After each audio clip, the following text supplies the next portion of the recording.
Assalamualaikum warahmatullahi wabarakatuh. Selamat datang di channel kami Warisan Masa Depan. Bersama saya Apoteker Arif dan rekan saya Apoteker Jehan. Ya, Kak J. Ya. Kali ini kita mau berbicara tentang farmasi atau apoteker. Iya. Karena ternyata di luar sana banyak orang awam yang tidak mengenal profesi apoteker atau farmasi itu sendiri. Ya, Kak J sendiri berpraktek di mana sekarang? Saya apoteker yang berpraktek di apotek. Dan Kakak Arif? Kalau saya praktek di distributor obat atau yang dikenal dengan PBF atau pedagang besar farmasi.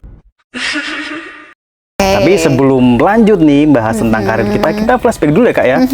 Kenapa dulu kita atau kami memilih farmasi atau akhirnya menjadi apoteker? Kak J dulu deh. Ya, saya memilih Fakultas Farmasi ya ketika lulus SMA karena saya suka dengan mata pelajaran fisika dan kimia. Mantap, fisika.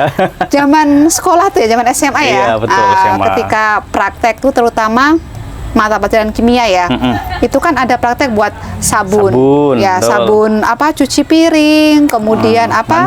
Mandi, cuci tangan gitu ya. Terus ada berbagai bahan dan warna-warni ya. Wah, ini kayaknya menarik nih ya. Praktikumnya ya Kak ya. Gitu. Terus akhirnya ketika memilih gitu kan untuk masuk ke dunia perkuliahan ya. Nah, berarti yang cocok dengan apa yang saya suka ya, farmasi dan nantinya ke arah profesi apoteker. Nah, kalau Kakak Arif sendiri gimana nih? Saya sebenarnya kurang lebih sama, cuman nggak ada fisikanya ya. Saya nggak suka fisika. Jadi sebenarnya awal mula saya senang kimia karena guru saya dulu memberikan pondasi yang kuat tentang materi kimia, sehingga agak nyombong sedikit nih sepanjang SMA. Ya, sepanjang SMA nilai kimia saya 9 ya. Gitu. Akhirnya saya jadi tertarik nih, kayaknya belajar kimia itu menyenangkan ya. Walaupun ternyata enggak juga. Gitu kan. Akhirnya saya memilih kan waktu itu dari keluarga kakak saya itu ada yang farmasi duluan. Jadi mungkin karena ngirit ya, biar ngirit Kak gitu. Biar ngirit jadi buku-bukunya itu lungsuran gitu ya. Ya udah saya dari arahan orang tua juga kan. Akhirnya saya memilih farmasi. Ya, tapi berarti poin yang bisa kita ambil satu adalah memang passionnya di situ ya. Satu suka kimia, kedua gitu. Kebetulan kakak juga masuk di farmasi ya dan berprofesi apoteker ya dan suka ya. Makanya memilih ke sana gitu ya. Iya, suka kimianya. Di SMA. Di SMA. Oke, terus kita lanjut nih ya. Tapi setelah masuk, akhirnya kan kita masuk farmasi nih. Nah, Kak J sendiri akhirnya memang memang bener nih, gitu nggak? Iya, aku suka. Emang itu gitu ya? passionnya aku ya gitu ya. Jadi ketika belajar, ketika belajar itu excited kayak gitu ya. Semakin diperdalam. Gitu kan. Karena ternyata di farmasi itu belajar berbagai hal ya, ya kan, terutama kita bicara produk ya, kan yang sering kita pakai juga kan dari hasil produk ini farmasi. Betul. Ya. Mulai dari misalkan obat minum, kita mandi aja itu kan produk kecantikan ya, kosmetik ya Kak ya. Ya, sabun mandi, pasta gigi lain sebagainya ya. Dan misalkan yang buat daily buat jaga daya tubuh ya, dari produk herbal kan juga kan support ya. Iya, betul. Kalau Kakak Arif masuk farmasi, ketika ngejalani tuh kuliah farmasi gimana tuh? Saya culture shock gitu ya. Karena apa ya? Saya dulu kan suka kimia ya. Waktu masuk farmasi ya memang banyak kimianya juga. Cuman ini adalah fun fact Kak. Bahwa kimia organik dulu saya itu ada kimia organik 1 dan kimia organik 2. Kimia organik 1 saya dapat C. Tapi kimia organik 2 enggak di. Jadi mungkin karena waktu itu saya kuliah tuh kayak agak random gitu selama 5 tahun. Ternyata ya kaget juga sih. Jadi ini mungkin contoh yang baik dari Kak J ya. Kalau saya contoh yang kurang baik gitu mungkin. Tapi tetap itu adalah proses. Saya tidak akan menyalahkan, tidak akan menyesali. Walaupun saya sempat agak, aduh kok farmasi itu gitu banget ya Kak ya. Ternyata kayak gitu ya. Kayak gitu, banyak menghafal juga. Saya kan nggak suka menghafal ya. Gitu, karena memang farmasi itu jujurly ya. Ini sampai saat ini pun juga farmasi belum ada spesialis kan ya? Belum, baru nanti OTW Kak. Betul, kita masih farmasi generalis. Impactnya adalah kita ini belajar macam-macam nih. Ada farmasi fisika, farmasi biologi kayak mikrobiologi, herbal, terus kalau farmakoterapi kayak di apotek itu juga dipelajari. Akhirnya kadang-kadang kalau mahasiswanya itu nggak bisa menetapkan nanti mau di mana ya nggak fokus. Gitu nggak sih, Kak? Jadi pilih farmasi apa enggak? Oh yes. Oh yes. Tapi ya, tadi ya, finally saya menyadari bahwa ilmu farmasi itu sangat bermanfaat. Iya. Begitu ya. Betul. Pastinya ya. Kalau saya pribadi itu ya, ketika kuliah, karena kan dari passion ya, passion belajar, dapat banyak ilmu kayak gitu kan dari farmasi. Nah, bisa terapkan di sehari-hari ya. Oh kayak betul. Gitu. Saya waktu praktikum aja dulu, saya ingat praktikum bikin apa ya, suspensi obat jerawat. Saya bawa pulang, saya cobain. Bisa yang sulfur dulu, saya masih ingat. Begitu. Ya kan dari apa namanya? Resep manual ya kan ada bukunya tuh dulu ya. Terus kita praktek, dibawa pulang, bisa kan dipakai ya kan. Betul. Topikal. Tapi pengalaman yang tidak terlupakan apa waktu itu? di kuliah apa, Kak Ji? Apa? Kalau saya ya, saya itu masih ingat dulu kufet, ingat nggak? Saya nggak mecahin sih, cuman dulu asistennya itu menyebutkan gini, ini kufet ini barang itu segini nih. Iya, kecil banget. Harganya 3 jutaan. Kalau kita zaman sekarang itu ya, mungkin kita pakai gaji kita bisa ya, tapi kok zaman itu kita tuh semua kayak ketakutan pegang gemeter nih ya gitu. 3 jutaan pas di tahun saya kuliah itu 2002-an. Kalian kalau mecahin, ada yang mecahin ini, yang ganti 1 angkatan. Iya. Jadi ada fun fact-nya adalah saat itu praktikum ada seorang anak gitu ya, mecahin kufet, habis itu labu takar yang 600.000 dalam satu praktikum. Kalau saya pernah kayak gitu. Itu adalah salah satu pengalaman yang tidak terlupakan. Jadi dari farmasi kita belajar juga apa tuh? Rapi, teliti. Betul. Ya kan? Termasuk dalam apa namanya, kita mikir juga ya, alat itu ketika kita make, kita harus juga mengembalikan dalam keadaan bersih. Terus bagus gitu ya, rapi, itu akan terbawa sampai ya. Kerja. Sampai sekarang kita praktek kayak gitu kan. Jadi terus apa yang kita lakukan nanti kita catat. Betul. Kita catat, kita lakukan. Iya kan? Iya, itu kayak prinsip ISO. Write what you do what you write. Satu lagi Kak, di farmasi itu banyak praktikum dan laporan. Bahkan pernah saya seminggu full gitu ya. Kita malam mingguannya pun juga sama teman-teman gitu ya di laboratorium.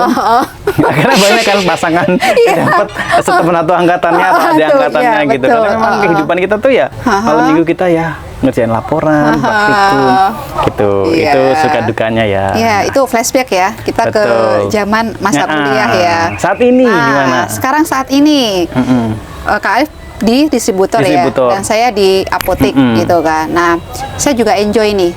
Karena apa? Di apotek kita praktek, ilmu kita kan transfer tuh kepada customer atau pasien-pasien kita ya. Jadi praktisi ya. Iya. Jadi kerasa bermanfaat banget tuh di situ gitu loh. Nah, mengikuti perkembangan era juga gitu kan. Nah, setiap pasien yang datang ke apotek kan bisa tanya gitu kan kepada apoteker. Nggak cuman obat loh. Ya, misalkan produk lain seperti kosmetik, herbal, kayak gitu. Karena mereka gini kan, sekarang kan banyak produk kosmetik bertebaran tuh, berbagai brand gitu kan. Terus mereka nanti tanya kayak gitu kan. Iya, misalkan. Jadi rujukan ya Kak ya.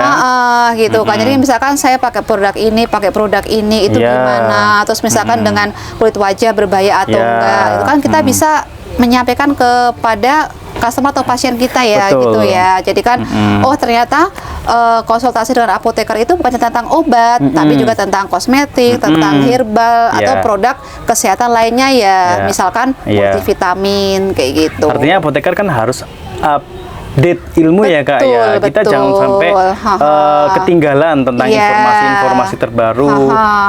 Kalau perlu kita pasang TikTok ya Kak ya. Karena yang apoteker jadul kayaknya mungkin nggak ngikuti ya. Masih Facebook gitu ya. Apalagi sama sekarang sudah sampai TikTok, thread gitu ya. Kan di situ banyak informasi yang menyesatkan yang kalau nggak disaingi sama kita ini bisa yang akurat ini jadi kalah ya, tenggelam ya Kak ya. Seperti itu dari apotek ya. Karena menurut saya nih kayaknya di apotek tuh kerjanya bosenin ya, cuman duduk nungguin pasien. Ternyata nggak seperti itu ya Kak ya. Lah tadi selain pasien ke apotek bisa bertanya gitu kan, ada juga yang lewat online Kak. Jadi telefarmasi. misalkan gitu kan. Ya. Misalkan bertanya kepada apoteker lewat misalkan aplikasi WhatsApp kayak gitu ya. Nah, bisa chat, bisa juga by phone atau misalkan ya yang orang-orang sepuh kayak gitu ya, yang sudah lanjut usia kayak gitu, atau nggak yang sakit gitu kan, tapi butuh konsultasi di rumah itu bisa, itu namanya home pharmacy care gitu ya. Jadi nanti telepon ke apotek, nanti appointment dulu kayak gitu kan, nanti apotekernya bisa datang, nah kita bantu lewat tadi tuh home pharmacy care gitu loh. Jadi ketika kita mengikuti perkembangan era kayak gitu kan, upgrade ya gitu kan, layanan di apotek tuh banyak banget. Jadi konsultasi di apotek via online ya, dan tadi melalui apa namanya home pharmacy care gitu. Nah sekarang ke Kakak Arif, apoteker yang praktek di distributor. Apa? Kalau menurut Kak Ji sendiri, penilaiannya kayak gambarannya apoteker kerja di PBF itu ngapain aja sih? Kalau saya pribadi ya, karena kan kalau apoteker di apotek pasti akan berubah dengan apoteker di distributor. Satu terkait apa? Pemesanan produk ya. Kemudian selain itu apa ya? Oh, kita bertanya tuh, misalkan karena kita apoteker ya, sama-sama apoteker tuh, memastikan juga ketika saya order obat A kayak gitu kan, ini masuk kategori apa ya? Kadang tuh bingung tuh, kan ada yang obat keras, tapi ternyata obat keras ini masuk kategori prekursor, apa psikotropika, narkotika, atau obat-obatan tertentu kayak gitu ya. Itu kalau saya pribadi, saya tuh kadang butuh sharing gitu ya dengan teman apoteker yang di distributor, karena kalau enggak nanti ketika saya pesan, saya salah nih nulis di surat pesanan yang kategorinya apa nih. Kayak gitu kan. Itu. Jadi jobdesk kami sebenarnya jobdesk kami itu sudah ada di standarnya ya. Kami punya standar namanya cara distribusi obat yang baik gitu ya. Jadi setiap apoteker praktek pun punya standarnya sendiri-sendiri. Nah, kalau kami sendiri pekerjaannya nggak banyak kok Kak, tapi banyak banget.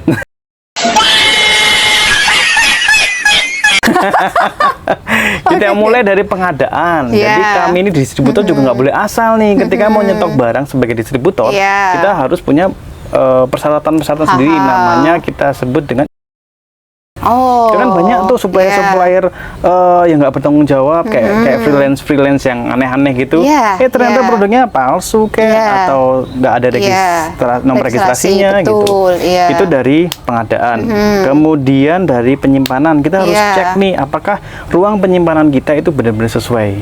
Obat itu punya syaratnya ya sendiri-sendiri ya. Nggak boleh asal. Ada yang harus disimpan di suhu dingin, ada yang suhu kamar gitu kan. Kemudian penyaluran juga, ya, kita kan bisa menyalurkan ke apotek, rumah sakit, bahkan toko obat. Tapi dalam menyalurkan itu kita juga ada namanya aspek apakah ini boleh disalurkan atau enggak, atau wajar apa enggak, seperti itu. Dan laporan-laporan yang tadi nggak banyak, tapi banyak banget, seperti itu. Jadi kurang lebih banyak hal-hal administratif yang kita kerjakan. Kurang lebih seperti itu. Berarti kalau apoteker distributor ya, yang konsultasi, berarti paling banyak apoteker yang di komunitas seperti saya ya.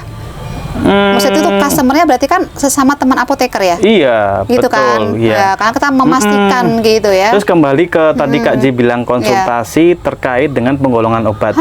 Jadi memang mungkin karena teman-teman di pelayanan ini saking sibuk ya, nggak cuma pelayanan di PPF sendiri, kadang teman-teman juga ini peraturan yang mana ya Mas ya? Aku nggak tahu, karena memang peraturan itu sangat dinamis. Kadang mungkin ketika ada sosialisasi, mereka tidak menyadari bahwa oh ada peraturan yang baru. Narkotika punya undang-undang sendiri, psikotropika, OOT, prekursor ada. Nah, bagaimana cara teman-teman membedakan tadi adalah dengan nomor registrasi. Itu aja apa namanya penyegaran aja. Nanti masuk next episode ya Kak ya. Kayak gitu. Dan hal-hal lain lagi yang kita bisa share di sini biar memberikan insight yang baru buat teman-teman. Gitu Kak Ji. Siap Kak Ji. Mungkin itu dulu ya perkenalan kita ya. Jangan lupa nanti teman-teman share video ini kalau bermanfaat. Subscribe ya Kak. Subscribe juga ya biar channel kita berkembang. Betul, komen juga. Kalau mau ada pertanyaan juga teman-teman bisa cantumkan di bawah ini ya.